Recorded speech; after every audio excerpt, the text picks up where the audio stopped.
जी नाज़रीन, जीअं त हींअर असां यूसी झांगारा जे ॻोठ टिणीअ में मौजूदु आहियूं। झांगारा यूसी पाकिस्तान जी अमीर तरीन यूसी आहे। हिते तेल ऐं गैस जा ज़ख़ीरा मौजूदु आहिनि। हिते ENI कंपनी ऐं कुझु ॿियूं कंपनियूं आहिनि जेके रोज़ाने जी बुनियाद ते किरोड़नि जो हितां मादनियात हासिलु कनि थियूं। उन जे बावजूदि हे जेको टिणी ॻोठ आहे बुनियादी सहूलियतनि खां लाचार आहे। न हिते रोड आहे, न रस्तो आहे, न स्कूल आहे। वधीक अचो त हिते ॻोठाणनि खां हाल अहिवाल पुछूं था त उन्हनि जो छा चवणु आहे। ऐं असां सॼी उमिरि पीपल्स पार्टी खे वोटंदा आहिनि। अॼु ॾींहं ताईं असांजे ॻोठ जो को बि मसइलो हल न थियो आहे। फिल्टर प्लांट लॻो 5 सालनि खां वठी इन जी का बि पाणी हिकु ॾींहुं बि स्टार्ट न थियो आहे जो केरु माण्हू पीए। उहो नाकारा बणियो पियो आहे। हिकु त असांजे रोड जा मसइला लॻा पिया आहिनि। रोड अहिड़ो जो ज़बून थियो आहे जो असांखे बीमार खणंदा आहिनि त ख़ासि करे त रस्ते ते पहुची थो वञे। जे अस्पताल ताईं पहुचे थो त उनखे बचणु मुश्किल आहे। ॿी सूरत में जे त डिलीवरी केसनि जा त घणा ई मसइला हिते थिया आहिनि। के त रस्ते ते छुदा आहिनि, को मसइलो कोन्हे। अहिड़ा त असां मसइला थिया न त असांजे जेको सो पीअण जे लाइ पाणी कोन्हे। दुबनि जो किनूं पाणी पिया पियूं। अॼु ॾींहं ताईं को बि आला अमलदार ऑफिसर से मुराद अली शाह या असांजो सलीम बाजारिया या हिते कई ॻोठ जा वॾेरा चङा मुड़ुस आया। अॼु ॾींहं ते असांजे ॻोठ जो को मसइलो हल न कयो अथनि। असां अपील था कयूं सैयद मुराद अली शाह खे, इमरान खान खे त असांजे ॻोठ जा मसइला हल कया वञनि। महिरबानी। मसइलो असां पहिरीं ॻाल्हि त झांगारा यूसी में आहियूं। तालको सेवण आहे असांजी माशाल्लाह। यूसी अमीर तरीन आहे। बडरे जबल जे ENI जे हंज में मंसूर ढंढ ते वाक़ई ॻोठ टिणी शरीफ़ उन जा बुनियादी मसइला सभु आहिनि।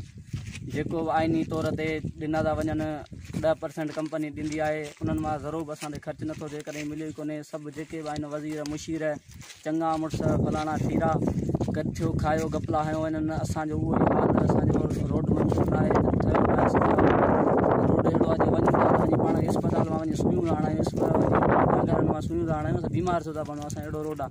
स्कूल असांजा सफ़ा तबाह लॻा पिया आहिनि। असांजो 3 सालनि खां जेके ठहिया आहिनि उन्हनि जी बजट भलाई काॾे थी वञे का ख़बर न आहे। अॼु सिर्फ़ु सरकारी रिकॉर्ड में मौजूदु आहिनि। हिते ॻोठ टिणी में अची कोन था सघनि। पटे वाला आहिनि त उहे बि सिर्फ़ु सरकारी रिकॉर्ड में भर्तीजियल आहिनि। बाक़ी बसि घर वेठे आराम जूं पघारूं पिया खाइनि। असां ॾिठा ई कोन्हनि कॾहिं केरु किथां। असांजो पाणीअ जो वॾे में वॾो मसइलो आहे। असांजो पाणी नथो मिले। असां दुबनि जो किनूं पाणी पिया पियूं। जेको बीमारी जे वर चढ़ूं पिया। सभु ॾिसो त असांजी हालत कहिड़ी लॻी पई आहे। ॻोठ आहे सभु खायो था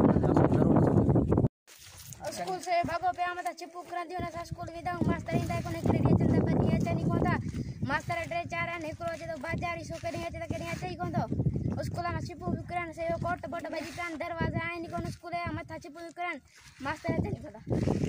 असा ने गोठ में स्कूल न पानी न लाइट न पानी असा स्कूल न पढ़ाई जेके भी बाहर ये वने स्कूल में रेट न कुछ कोन न मास्टर असा जेके जिंदगी तमाम दुखी गुजरे स्कूल पढ़ाई दी शुक्रन सब जेको पढ़ियो बट लवलान स्कूल किरण ते सफा नालो को लिखना चाहिए। अब तुझो नालो छा है नंढड़ा नाम छा स्कूल वेंदो ही हां मास्टर ईंदो स्कूल में तां जे न पोइ छा कंदा स्कूल में वेही पढ़ंदा हो स्कूल तां जो सजो आ मगला तर ईंदो आ न घणा छोकरा हुंदा स्कूल में इलाही।